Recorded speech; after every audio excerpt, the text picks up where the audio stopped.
What if I told you that some of Hollywood's most cherished stars were living double lives so elaborate that they make today's celebrity scandals look like child's play? Behind the glamour and glitter of the golden age lurked family secrets so shocking that studios spent millions to bury them. We're talking about stars who erased their heritage, invented phantom families, and carried guilt that would destroy them. Glittering premieres, elegant mansions, and adoring fans. The stars of Hollywood's golden age seemed to live charmed lives, but behind those dazzling smiles and carefully posed family portraits lurked secrets so explosive that the powerful studio system spent millions to keep them hidden. These weren't just minor indiscretions. They were life-altering family secrets that would have shattered the pristine images audiences cherished. During Hollywood's golden age, roughly spanning the 1930s to 1960s, stars were manufactured personas, not just actors. Studios like MGM and Paramount controlled every detail of their lives, often fabricating entire identities. Publicists and fixers buried scandals, while ironclad contracts gave studios immense power. Today, with memoirs surfacing and studio records finally emerging, we're discovering the personal sacrifices and secrets these icons kept hidden to preserve their carefully crafted images. Hidden identities and fabricated origins. Marilyn Monroe, the foster child who never found home. Behind Marilyn Monroe's platinum blonde bombshell image lay one of Hollywood's most heartbreaking stories of abandonment and the desperate search for love.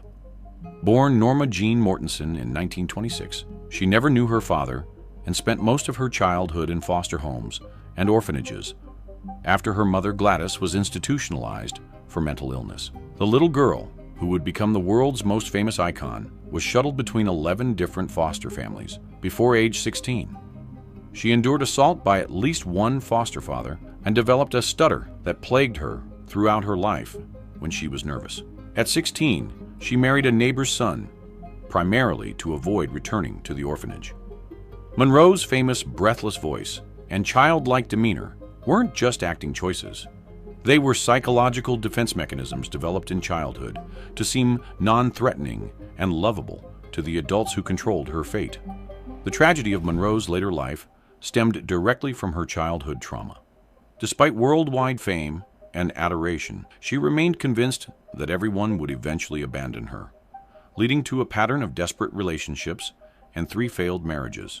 She was in and out of psychiatric hospitals, struggling with dependency on sleeping pills and alcohol. Her famous affairs with powerful individuals like John F. Kennedy were partly attempts to find the father figure she had never had. Even at the height of her fame, she would call friends in the middle of the night, terrified of being alone. On August 5, 1962, Monroe was found deceased at age 36 from an overdose of barbiturates.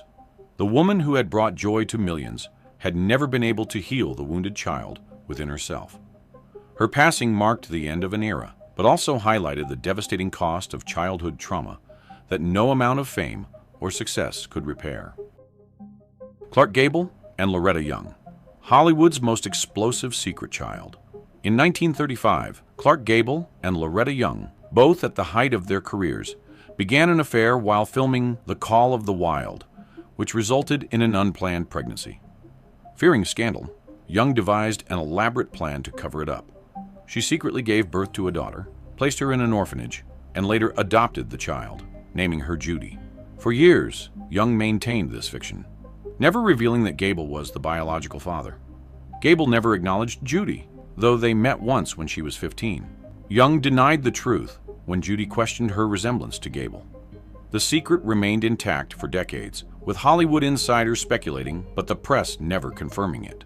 In 1994, Judy revealed in her autobiography that she confronted Young in 1966, and Young finally admitted the truth. The deception was motivated by Young's Catholic beliefs and her desire to protect her career. The emotional toll on all involved was significant. Young lived in fear of exposure, Gable never acknowledged his daughter, and Judy grew up confused about her origins. This cover-up highlights the lengths stars went to protect their images and the power of Hollywood's studio system to shape public perception. The aftermath of this revelation shows the resilience of the human spirit. Despite growing up without knowing her true parentage, Judy Lewis became a successful actress and producer in her own right. She went on to champion causes related to adoption and family rights, turning her painful experience into advocacy for others. Her relationship with Loretta Young, while strained by years of deception, eventually evolved into mutual understanding and forgiveness. Young, burdened by guilt for decades, found peace in finally telling the truth. The secret that had tormented 3 people for 60 years ultimately brought them a measure of healing. Rock Hudson, the marriage that saved a career. In the 1950s, Rock Hudson was Hollywood's leading gentleman, handsome, charming, and marketed as the ideal bachelor. In reality, he was a gay individual forced to hide his identity.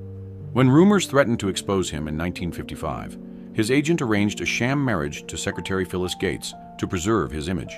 The staged union ended in 1958, having served its purpose. Hudson resumed his secret life, maintaining a straight persona publicly while living authentically in private. His 1985 AIDS diagnosis exposed the truth and marked a shift in public awareness. His story reflects Hollywood's extreme measures to protect star personas. Hudson's final act became one of unexpected heroism. When he revealed his AIDS diagnosis in 1985, he became the first major celebrity to put a human face on the disease. His announcement led to a doubling of donations to AIDS research organizations almost overnight. In his will, he left $250,000 to help establish the American Foundation for AIDS Research, AMFAR. His passing marked a turning point in public awareness and compassion for AIDS victims. The individual who had hidden his true self for decades used his final months to help save others living with the same secret struggles he had endured. Merle Oberon, erasing an entire heritage. When audiences gazed at Merle Oberon's exotic beauty in films like Wuthering Heights, they were told she hailed from aristocratic British roots in Tasmania, Australia. The truth? This Oscar-nominated actress was born Estelle Merle O'Brien Thompson in Bombay, India in 1911, the daughter of a 14-year-old mother of mixed heritage and a British father. The reality of Oberon's birth was troubling. Her biological mother, Constance, was the victim of assault, likely by her stepfather, Arthur Thompson. To shield the young girl from this horrific truth, Merle was raised believing her grandmother Charlotte was her mother, and her actual mother, Constance, was her older sister. When Merle became a star, the studio created an entirely fictitious background, claiming she was from Tasmania, a location chosen specifically because its records had been destroyed in a fire, making verification impossible. She maintained this fiction throughout her life, even refusing to visit Australia until late in her career when she feared exposure. The deception required constant vigilance. As she aged, Oberon underwent painful skincare treatments and specialized lighting to conceal her mixed-race complexion. Even her husband and children weren't told the truth. This wasn't mere vanity. In an era of strict limitations, the revelation of her true heritage would have ended her career instantly. Despite the burden of her secret, Oberon displayed remarkable resilience and generosity throughout her life. She quietly donated substantial sums to various charities, particularly those helping children in need. Close friends recalled her as intensely vulnerable beneath her polished exterior, often breaking down in private about the loneliness of never being able to share her true identity. Even her closest relationships were haunted by the fear that intimacy might lead to discovery. She lived in constant terror that someone from her past in India might recognize her and expose the truth. Rita Hayworth, the Latina star's painful transformation. The woman who became the definitive American love goddess began life as Margarita Carmen Cancino, daughter of Spanish dancer Eduardo Cancino. Studio heads saw potential in the talented dancer, but considered her too exotic for mainstream appeal. The solution? A complete identity transformation. Columbia Pictures executive Harry Cohn oversaw her reinvention. Her naturally dark hair was dyed auburn, her hairline painfully altered through electrolysis to appear less Latin, and her name changed to Rita Hayworth. The studio fabricated a more acceptable background, downplaying her Spanish heritage. But this public transformation masked a far darker family secret. Behind Rita's glamorous image lay a childhood of trauma. Her father, Eduardo, had forced her to perform as his dance partner from age 12, touring casinos, and frontier towns.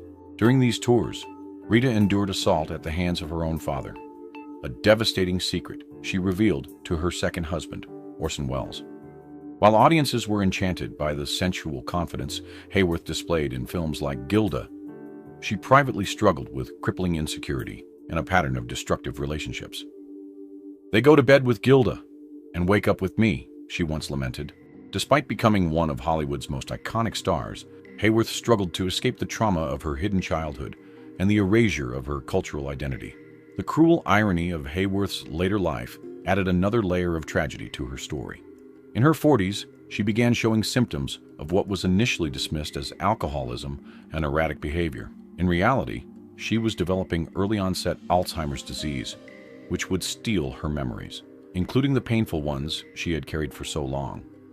Orson Welles, who truly understood her pain, remained one of the few people who saw past her manufactured image to the wounded child beneath. Even in her final years, as the disease progressed, she would sometimes revert to speaking Spanish, as if her true identity was finally breaking through the carefully constructed facade. Jack Nicholson, when your sister is actually your mother. In 1974, Jack Nicholson learned a stunning truth. The woman he believed was his sister June was actually his mother. His mother Ethel was really his grandmother.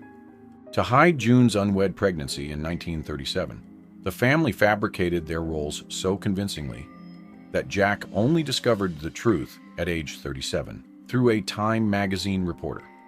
Both women had passed away before he learned the truth. Though not traumatized, Nicholson reflected deeply on his past.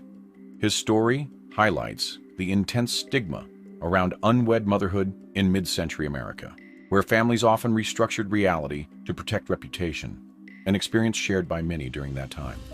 Despite his reputation as Hollywood's ultimate bachelor, Nicholson proved to be a devoted father to his 6 children from various relationships.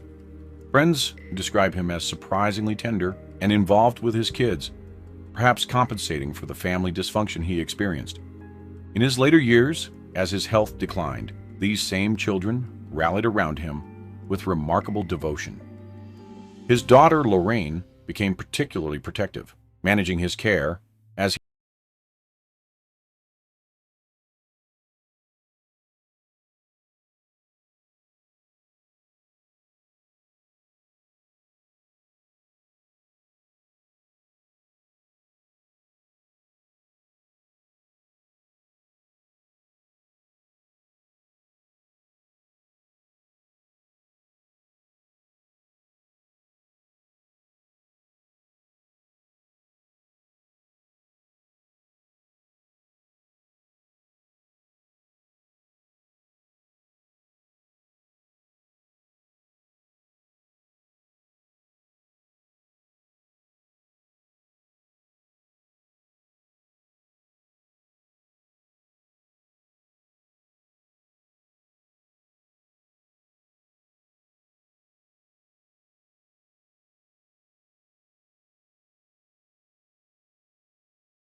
the individual who invented children he never had became a devoted benefactor to real children throughout his life. Burr was incredibly generous with his considerable earnings, quietly supporting dozens of foster children, disabled kids, and young people struggling to pay for college. He created his own private foundation years before it became fashionable among celebrities. His charitable work extended to supporting medical research and disaster relief, often donating anonymously. Perhaps most touchingly, Burr sponsored several orphans through international agencies, children he would never meet, but whose educations he funded completely. His fabricated deceased son became, in a way, dozens of living children, whose lives he transformed through his generosity. Spencer Tracy, the Catholic, his wife, and Katharine Hepburn. Spencer Tracy, known for his moral strength in films like Boys Town, faced a hidden personal struggle. Married to Louise Treadwell in 1923, Tracy was devastated when their son John was born deaf. Believing it was divine punishment for his own sins, Tracy's guilt contributed to his battles with alcoholism and depression. Publicly, the couple was seen as devoted philanthropists. But by the late 1930s, their marriage had ended in all but name, though they never divorced. In 1941, Tracy began a 26-year relationship with Katharine Hepburn, which remained largely secret due to Tracy's Catholic beliefs and refusal to divorce Louise. Hepburn and Tracy maintained separate lives, and their relationship was hidden from the public. Hepburn accepted the situation, never pushing for marriage or acknowledgement. Tracy's image as a family individual was carefully managed by studio publicity, while Hepburn was seen as just a friend. This arrangement lasted until Tracy's passing in 1967. Only after his demise did Hepburn speak about their relationship, respecting Louise's privacy. Their story highlights how Hollywood's carefully constructed public personas often masked complex private realities. The most remarkable aspect of this triangle was Louise Tracy's extraordinary dedication to their deaf son John. While Spencer struggled with guilt and alcohol, Louise became a pioneering advocate for deaf children. She founded the John Tracy Clinic in 1942, which became internationally renowned for teaching deaf children to speak and helping their families. Spencer, despite his personal demons, supported her work both financially and emotionally. The clinic became their shared redemption, transforming their private heartbreak into a legacy that helped thousands of families. Even Hepburn respected Louise's work, occasionally making anonymous donations to the clinic. Tracy's greatest performance may have been maintaining his public marriage while privately supporting both women he loved in their separate but meaningful work. Joan Crawford, Mommy Dearest behind closed doors.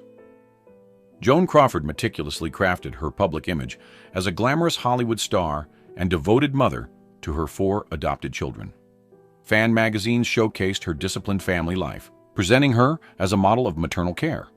However, her eldest daughter, Christina, revealed a darker reality in her 1978 memoir, Mommy Dearest, published a year after Crawford's passing. The book described Crawford as an abusive, alcoholic mother, subjecting Christina to physical beatings, psychological torment, and bizarre punishments, such as the infamous no wire hangers incident. While Crawford's younger daughters disputed Christina's claims, the memoir altered public perception of the star. Additionally, it was later revealed that Crawford's youngest children may have been adopted through Georgia Tan, a notorious baby broker involved in the exploitation of children through adoption networks. Though Crawford likely wasn't aware of Tan's criminal activities, this aspect further complicated her maternal legacy. Crawford's carefully crafted image of a loving, disciplined mother starkly contrasted with the abuse described in Christina's book. Mommy Dearest remains a stark reminder of how even the most curated Hollywood personas can be shattered when those behind the facade reveal the truth. What the public never saw was Crawford's extraordinary work ethic and professionalism. Even her harshest critics acknowledged her complete dedication to her craft. She was notorious for arriving on set hours early, knowing every line of dialogue perfectly, and helping fellow actors with their performances. Her perfectionism, while it may have made her a difficult mother, translated into an unmatched professional standard. She personally answered hundreds of fan letters each week, and was known for her kindness to crew members and extras. Crawford often paid for struggling actors' medical bills and helped young women find work in Hollywood. Her tragic flaw seemed to be her inability to separate her driven professional persona from her role as a mother. Hidden children and family scandals. Bing Crosby, America's crooner, and the children who feared him, To the public, Bing Crosby was the perfect family individual, warm, charming, and beloved for roles like the priest in Going My Way. But his son Gary's 1983 memoir, Going My Own Way, revealed a darker truth. Crosby was allegedly a harsh, emotionally distant father who beat his sons and enforced strict rules, including weekly weigh-ins. Two brothers, Philip and Dennis, confirmed parts of Gary's account, while a third, Lindsay, later took his own life. Crosby's second family denied the claims, painting a conflicting picture. The contrast between his public image and private life highlighted Hollywood's power to fabricate idealized personas that masked painful family realities. The tragedy of Crosby's story becomes more complex when considering his second family. With his much younger wife, Katharine Grant, whom he married in 1957, Crosby became a different father to their three children, Harry, Mary, and Nathaniel. These children described a warm, involved, and loving parent, completely contradicting their half-brother's experiences.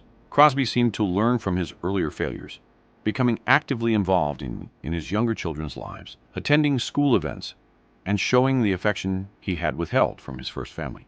This transformation suggests an individual capable of change, which makes the suffering of his first four sons all the more poignant. Judy Garland, the father she couldn't mention. Judy Garland, beloved for her role as Dorothy in The Wizard of Oz, had a childhood marked by a dark family secret. Born Frances Ethel Gum in 1922, Judy's family left their hometown in Minnesota under mysterious circumstances when she was 4. The reason was her father, Frank Gum, was reportedly a gay man in an era when such orientations were socially unacceptable. Frank had inappropriate encounters with young individuals, and when rumors surfaced, the family moved to California to escape scandal. Judy was told they were relocating for better show-biz opportunities, never learning the true reason. Frank's marriage to Ethel was strained, filled with arguments and separations, leaving Judy confused. While Frank favored Judy, their bond was complicated by his secret life and the pressure to maintain appearances. Garland's MGM image of an all-American girl hid the reality of her family struggles. Frank passed away when Judy was 13, taking many secrets with him.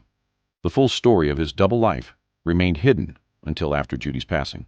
Judy's early experience with family secrets shaped her own life as she continued to present a cheerful exterior while privately battling pain and insecurity. The loss of her father at such a young age, combined with the family secrets and instability, helps explain Garland's lifelong search for love and security. Despite her later struggles with addiction and failed marriages, those closest to her described a woman of extraordinary generosity and loyalty. She was known for taking in strays, both human and animal, and was particularly kind to other performers struggling with their careers. Her daughter, Liza Minnelli, often spoke of Judy's ability to find joy in small moments, singing lullabies and creating magical experiences even during their most difficult times. The vulnerability that made her such a compelling performer also made her beloved by friends who saw past the public troubles to the wounded but loving person beneath. Patty Duke, the son with 3 possible fathers. Academy Award-winning actress Patty Duke found herself in a predicament in 1970 that would remain one of Hollywood's more convoluted paternity secrets for decades. At just 23, Duke became pregnant during a period of extreme personal turmoil when she was involved with 3 different individuals in rapid succession. Duke had been romantically linked with teen heartthrob Desi Arnaz Jr., son of Lucille Ball and Desi Arnaz, but Lucille Ball strongly disapproved of the relationship due to the age difference. Duke then briefly became involved with actor John Astin, who was married but separated. In the midst of this complicated situation, Duke impulsively married Michael Tell, a virtual stranger who was subletting her apartment, in what she later described as a manic episode related to her then undiagnosed bipolar disorder. The marriage to Tell lasted just 13 days before being annulled, but the timing coincided with Duke's pregnancy. When her son Sean was born in 1971, Duke publicly identified John Astin as the father. Astin later divorced his wife, married Duke, and raised Sean as his son. For years, Sean Astin believed John was his biological father. The situation grew even more complex when, in Sean's teens, Duke told him she believed Desi Arnaz Jr. was actually his biological father, a startling revelation that understandably confused the young individual about his identity. Later, DNA testing revealed that Michael Tell was indeed Sean's biological father, providing final resolution to the decades-long mystery. The emotional toll of this uncertainty profoundly affected the entire family. Sean Astin, who would later become famous for his roles in The Goonies and The Lord of the Rings, grew up with a deep sense of identity confusion that influenced his choice to become an actor, a profession where he could explore different personas. Despite the paternity confusion, John Astin proved to be a loving and devoted father, creating stability in Sean's chaotic early life. Duke's bipolar disorder, undiagnosed for years, explained much of her erratic behavior during this period. She later became an advocate for mental health awareness, using her own struggles to help others. The family ultimately found peace when Sean declared that regardless of biology, John Astin would always be his real father, a testament to the power of love over genetics. Duke's courage in speaking openly about mental illness helped destigmatize bipolar disorder and showed that even Oscar winners could struggle with psychological challenges. Jerry Lewis, the daughter he never acknowledged.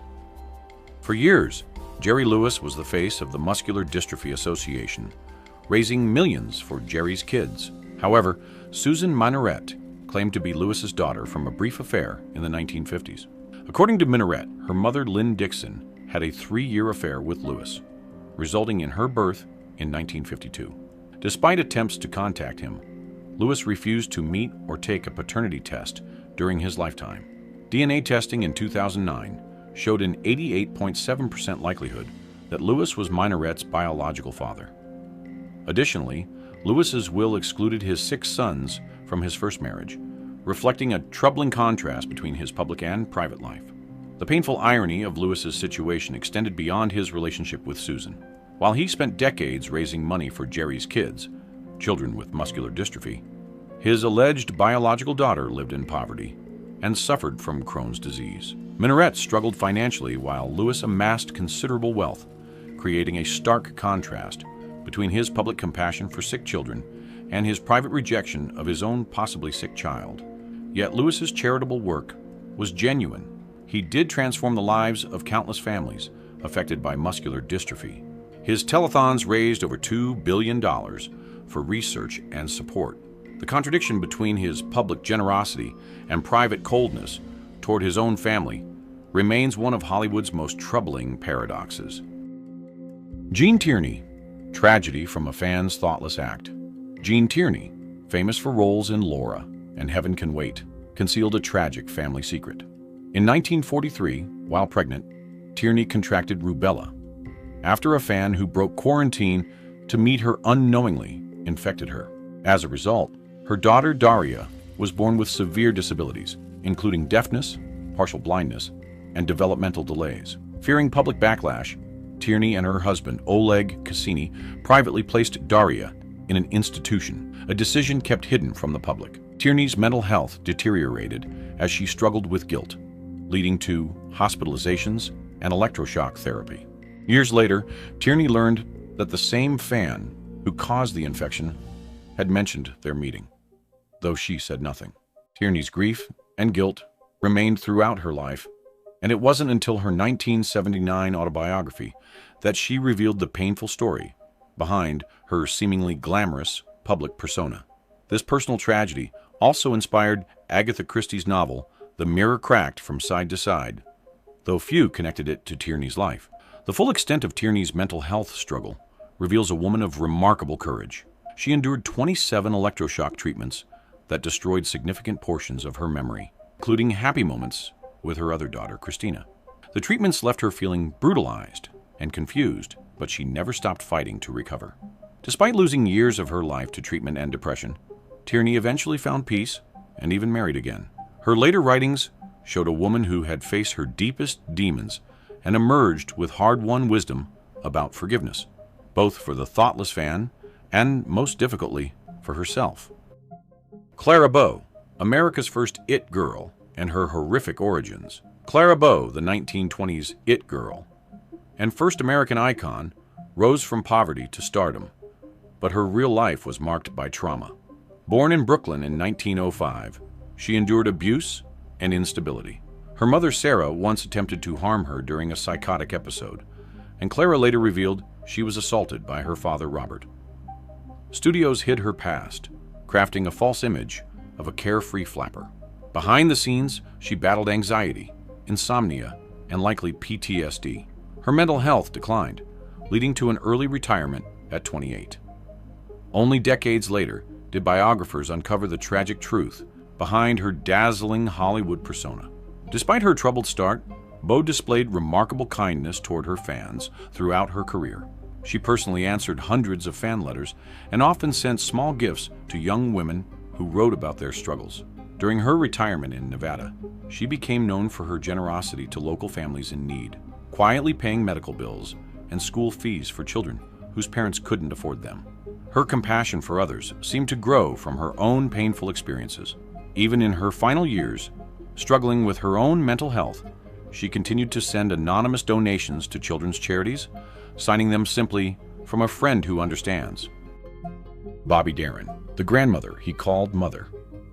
When teen idol Bobby Darin burst onto the music scene with hits like Splish Splash and Mac the Knife, he presented the image of a confident, ambitious young performer. Behind this brash exterior, however, was a young individual whose entire identity was built on a family fiction similar to Nicholson's. Born Robert Walden Casado in 1936, Bobby grew up in the Bronx, believing that Polly Casado was his mother, and Nina was his older sister.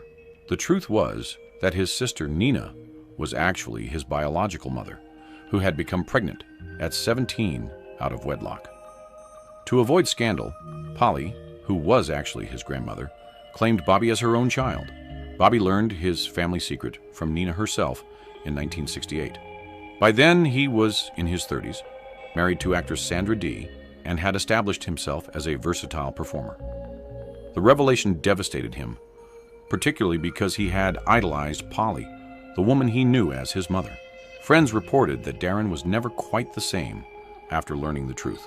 Already suffering from a weakened heart due to childhood rheumatic fever, the emotional shock contributed to a period of soul-searching and identity crisis.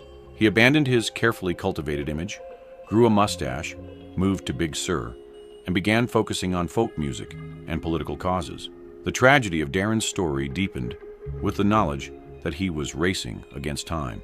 Doctors had warned him since childhood that his damaged heart meant he likely wouldn't live past 30.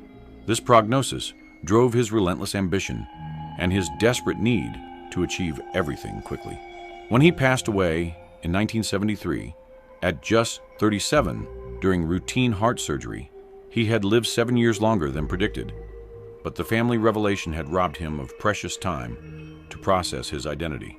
His final years were marked by a poignant attempt to reconnect with his roots, spending time with Nina and trying to understand the woman who had sacrificed her identity as his mother to protect his future. Lon Chaney Sr., the silent film master, shaped by silent parents, known as the individual of 1,000 faces, Lon Chaney became famous for his extraordinary ability to transform himself through makeup and physical contortion in silent film classics like The Phantom of the Opera and The Hunchback of Notre Dame. What audiences didn't know was that Chaney's remarkable talent for nonverbal expression had its roots in his childhood. Both his parents were deaf. Born in 1883 to Frank and Emma Chaney, young Lon grew up in a household where sign language was the primary means of communication. His parents' deafness was not something Chaney discussed publicly. In the early 1900s, disabilities were often viewed with ignorance and pity, and Chaney fiercely protected his parents from potential mockery or exploitation. This family circumstance profoundly shaped Chaney's artistic development. From childhood, he became extraordinarily skilled at pantomime and facial expression, abilities that would later make him one of cinema's most versatile actors during the silent era. His unique understanding of how to communicate emotion without words gave him an unparalleled advantage. Chaney's first marriage revealed how deeply private he was about his family background. According to biographers, his first wife, Cleva Creighton, only discovered his parents were deaf when she met them as Chaney hadn't previously disclosed this fact. Their relationship reportedly suffered partly due to her insensitive reaction. Chaney's devotion to his parents was extraordinary. He served as their interpreter throughout his youth, helping them navigate a world that often dismissed or ignored deaf people. Even after achieving fame, he regularly sent money home and visited frequently.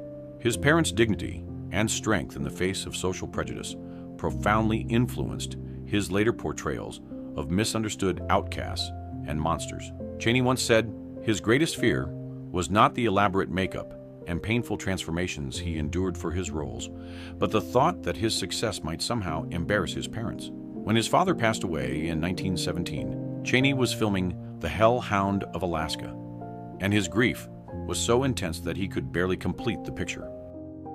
Scandals that shook Hollywood. Ingrid Bergman, exiled for forbidden love. In the 1940s, Ingrid Bergman embodied wholesomeness and virtue to American audiences, partly due to her role as a nun in The Bells of St. Mary's and the noble Ilsa in Casablanca. Her image as the antithesis of the typical Hollywood bombshell made her enormously popular and set the stage for one of the most dramatic falls from grace in Hollywood history. In 1949, while still married to her first husband, Bergman traveled to Italy to work with neo-realist director Roberto Rossellini on the film Stromboli. They fell passionately in love, and Bergman became pregnant with Rossellini's child while still married. When news of the affair and pregnancy broke, the public reaction was vicious and unprecedented. Bergman was denounced from the floor of the United States Senate, where Colorado Senator Edwin C. Johnson called her a powerful influence for evil and Hollywood's apostle of degradation. Churches called for boycotts of her films. Fan mail turned to hate mail overnight. The backlash was so severe that Bergman was effectively exiled from Hollywood for 7 years.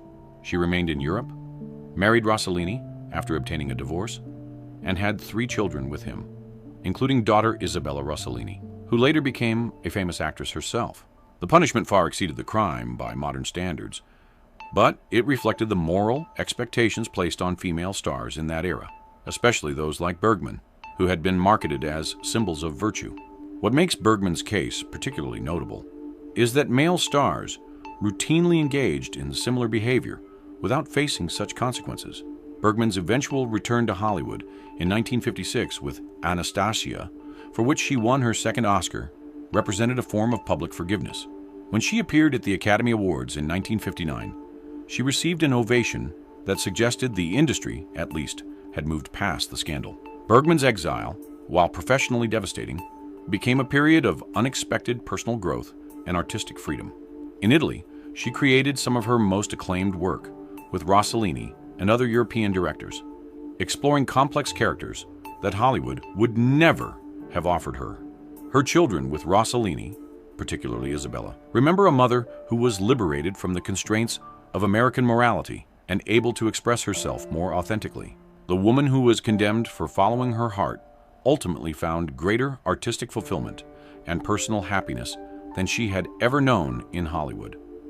Her courage to choose love over career became an inspiration to future generations of women seeking to define themselves beyond societal expectations.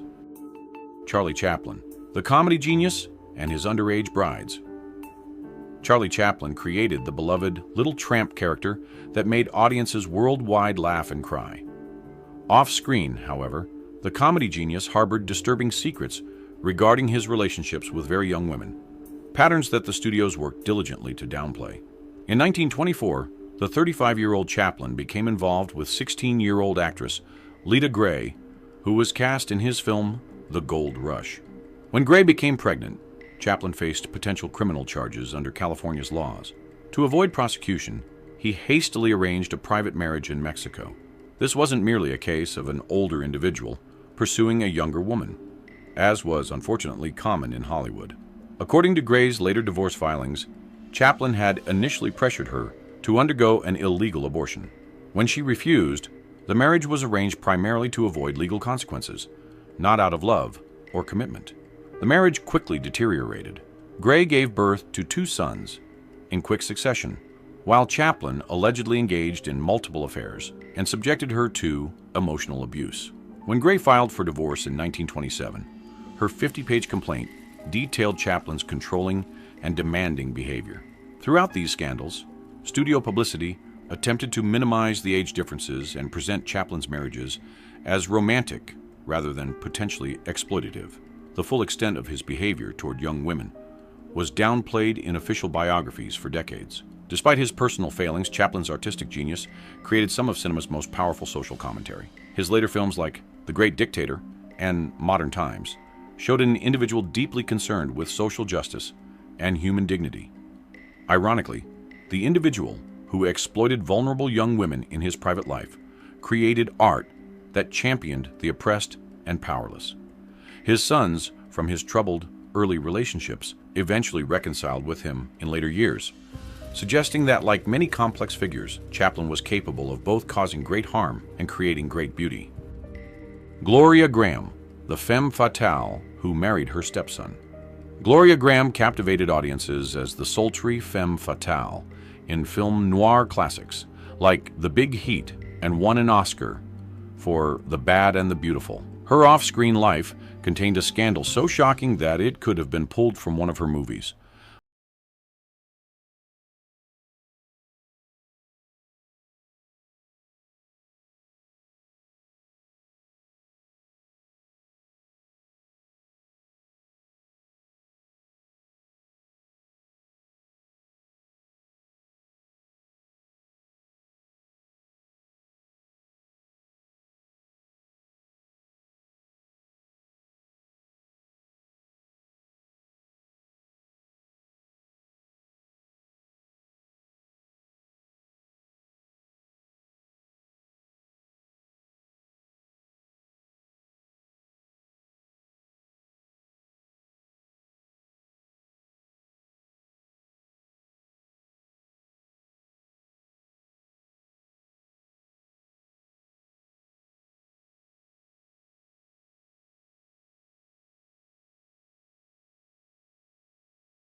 That her mother's actions had shocked even jaded Hollywood. Yet those who knew Graham personally described her as surprisingly vulnerable and childlike, someone who seemed to be searching for the stability and love she had never experienced in her own troubled childhood. Her final years were marked by financial struggles and health problems, but she maintained her dignity and professionalism even as opportunities dwindled. Barbara Stanwyck, the adopted son who became a stranger.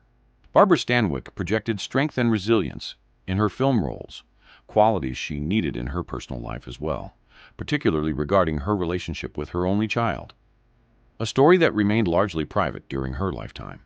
In 1932, Stanwyck and her first husband, actor Frank Fay, adopted a 10-month-old boy they named Dion Anthony Fay. The adoption came at a time when Stanwyck and Fay were trying to save their troubled marriage. When the couple divorced in 1935, after Fay's alleged alcoholism and abuse, Stanwyck gained custody of 3-year-old Dion and raised him as a single mother while continuing her demanding career. Despite her efforts to be a good mother, the relationship between Stanwyck and Dion became increasingly strained as he grew older. By his teenage years, they were growing apart. Dion reportedly struggled with behavioral issues, while Stanwyck's demanding career and naturally reserved personality made emotional connection difficult. By adulthood, mother and son were essentially estranged. In a rare 1960s interview comment about her son, Stanwyck tersely said, "I have no son," effectively closing the topic to further discussion. Various accounts suggest that Dion may have had problems with substance abuse and the law, though details remain scarce. Some biographers have suggested that his rebelliousness may have been partly a reaction to growing up in the shadow of his famous mother, while others have pointed to the complications that can arise in adoptive relationships during that era, when adoption was often shrouded in secrecy and shame. The final confirmation of their estrangement came after Stanwyck's passing in 1990, when her will revealed she had left Dion only $5,000 from her considerable estate, essentially the minimum amount needed to prevent him from contesting the will. The bulk of her fortune went to friends, her longtime publicist, and various charities. Stanwyck's private heartbreak over her failed relationship with her son contrasted sharply with her public image as a strong, capable woman. Throughout her career, she maintained strict boundaries between her professional and personal lives, rarely discussing her private struggles. The deeper tragedy of Stanwyck's relationship with Dion was that she genuinely tried to be a good mother within the constraints of her era and personality. Colleagues remembered her rushing home between takes to check on young Dion, and she hired the best nannies and tutors money could buy. But Stanwyck, who had grown up poor and unloved herself, struggled to express emotional warmth. She showed love through providing material security and discipline, never having learned the language of affection. Friends recalled that she would watch other mothers embrace their children with a wistful expression, as if observing a foreign ritual she couldn't master.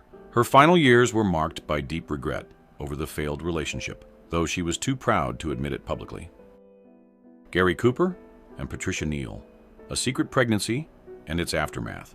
In the late 1940s, Gary Cooper was the embodiment of American masculinity, tall, stoic, and married to socialite Veronica "Rocky" Cooper. Patricia Neal was a rising star, 25 years his junior. When they met filming The Fountainhead in 1949, they began a passionate affair that was kept out of the papers through studio intervention and press discretion. The affair continued for several years, with Cooper torn between his marriage and his feelings for Neal. In 1950, the situation grew more complicated when Neal became pregnant with Cooper's child. A pregnancy out of wedlock in 1950s, Hollywood could have ended Neal's career, while revealing Cooper's infidelity would have shattered his wholesome image. Under pressure from Cooper and facing the reality of her situation, Neal made the difficult decision to have an abortion, illegal and dangerous at that time. Cooper arranged the procedure, which Neal later described as the saddest thing that ever happened to me and her greatest regret. The emotional aftermath was devastating. Neal suffered from depression following the abortion, while Cooper, a Catholic, was tormented by guilt. Cooper's wife, Rocky, discovered the affair and confronted Neal, allegedly threatening to ruin her career if the relationship continued. Eventually, Cooper ended the relationship and recommitted to his marriage, even undergoing a religious recommitment to Catholicism. Neal, heartbroken, left Hollywood temporarily for Broadway, trying to escape the painful memories. This entire episode remained largely unknown to the public for decades. At the time, fan magazines mentioned vague rumors about Cooper and Neal, but the pregnancy and abortion were never reported. Only in the 1980s, long after Cooper's passing, did Neal begin speaking openly about their relationship and its painful conclusion in interviews and her autobiography. The Cooper-Neal affair illustrates how completely the studio system could suppress potentially explosive scandals when motivated to protect valuable stars. It also reveals the personal cost, particularly to women, of maintaining the illusion of moral propriety in an era when career success depended on public image. Neal later stated that she believed complications from the illegal abortion may have contributed to her inability to carry pregnancies to term in her subsequent marriage. The long-term consequences of this affair haunted both participants for the rest of their lives. Cooper never fully recovered from the guilt of pressuring Neal into the abortion, and friends reported that he became increasingly withdrawn and melancholy in his final years. He passed away of cancer in 1961, having never spoken publicly about the relationship. Neal, meanwhile, channeled her pain into her acting, delivering some of her most powerful performances In the years following their breakup, she eventually found happiness in marriage to writer Roald Dahl. But she never forgot Cooper. In her 1988 autobiography, she wrote that she had loved him completely, and that ending their relationship was like cutting out a piece of my heart. Dorothy Dandridge, the barrier-breaking beauty who passed away alone. Dorothy Dandridge became the first African-American woman nominated for a Best Actress Oscar for her role in Carmen Jones in 1954. But her groundbreaking achievement came at an enormous personal cost. Born in 1922, she faced the impossible challenge of being an African-American actress in an industry that refused to see her as anything more than an exotic curiosity. Despite her extraordinary talent and stunning beauty, Hollywood's limited views meant Dandridge could only play stereotypical roles. She was barred from most restaurants and hotels, even when promoting her own films. Studios refused to cast her opposite Caucasian leading individuals, limiting her to a handful of roles that showcased her abilities. Dandridge's private life was marked by tragedy beyond professional limitations. Her daughter Marilyn was born with severe brain damage, requiring lifelong institutional care. The cost of this care, combined with bad business decisions and exploitative managers, left Dandridge financially ruined despite her fame. In her final years, she struggled with depression and dependency on antidepressants and alcohol. On September 8, 1965, she was found deceased in her West Hollywood apartment at age 42 from an accidental overdose. The woman who had broken Hollywood's color barrier passed away alone and nearly penniless, her potential never fully realized due to the prejudices of her era. Hedy Lamarr, the bombshell who invented Wi-Fi.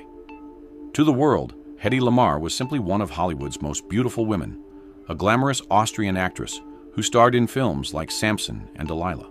But behind her stunning facade lay one of the most brilliant scientific minds of the 20th century, a secret that wouldn't be fully appreciated until decades after her passing. Born Hedwig Kastler in Vienna in 1914, she had escaped an oppressive marriage to arms dealer Fritz Mandl by disguising herself as a maid and fleeing to America. Her husband's dinner parties, attended by Nazi officials and weapons manufacturers, had inadvertently given her insight into military technology and communications systems. During World War II, while working as an actress by day, Lamarr spent her evenings inventing. Working with composer George Antheil, she developed a frequency hopping system designed to prevent the jamming of torpedo guidance systems. In 1942, they received a patent for this technology, though the U.S. Navy dismissed it as impractical at the time. The tragic irony of Lamarr's story is that her revolutionary invention, which would later form the basis for Wi-Fi, Bluetooth, and GPS technology, was completely ignored during her lifetime because she was just an actress. The patent expired before its true value was recognized, meaning Lamarr never received financial compensation for technology that would eventually be worth billions. She spent her later years as a recluse, struggling with financial problems and the effects of failed plastic surgeries. Only in her 80s did the technology industry finally acknowledge her contributions, but by then, she was too frail to fully enjoy the recognition. The woman dismissed as a pretty face had actually laid the groundwork for the digital age but passed away in 2000, knowing that her greatest achievement had been overlooked for nearly 6 decades. These 24 stories represent just a fraction of the secrets hidden behind Hollywood's golden facade. For every scandal that eventually came to light, countless others likely remained buried in studio archives or went to the grave with those who kept them. The toll of maintaining these deceptions was enormous. Many of these beloved stars lived with constant anxiety about exposure. Some turned to alcohol or substances to cope with the strain of their double lives. Others suffered from depression and isolation, unable to share their true selves with the world. The psychological impact was perhaps most devastating for those who had to deny fundamental aspects of their identities, their heritage, their orientation, or even their own children. Imagine living like Merle Oberon, unable to acknowledge your own mother, or like Rock Hudson, forced to marry a woman to protect your career, or like Loretta Young, pretending your biological daughter was adopted. These weren't just celebrity secrets. They were profound human dilemmas. When we watch films from Hollywood's golden age now, we're seeing not just the performances these actors gave on screen, but the ones they maintained off-screen as well, often at tremendous personal cost. As these secrets have emerged over the decades, they've forced us to reevaluate our understanding of these iconic figures. Rather than diminishing their artistry, these revelations have added depth to our appreciation of their achievements. Many of these stars developed incredible resilience in the face of these challenges. They channeled their complex emotions into their performances, perhaps finding in their art the authentic expression they couldn't allow themselves in life. The pain and duality they experienced may have contributed to the depth and nuance of their work. We can look back at Hollywood's golden age with a more complete understanding of the human beings behind the carefully constructed images. The stars of Hollywood's golden age shine no less brightly for having been revealed as complex, flawed human beings. If anything, knowing the struggles behind the glamour makes their artistic achievements even more remarkable. As we've uncovered these 24 Darks family secrets, I hope you've gained a deeper appreciation for these legendary performers.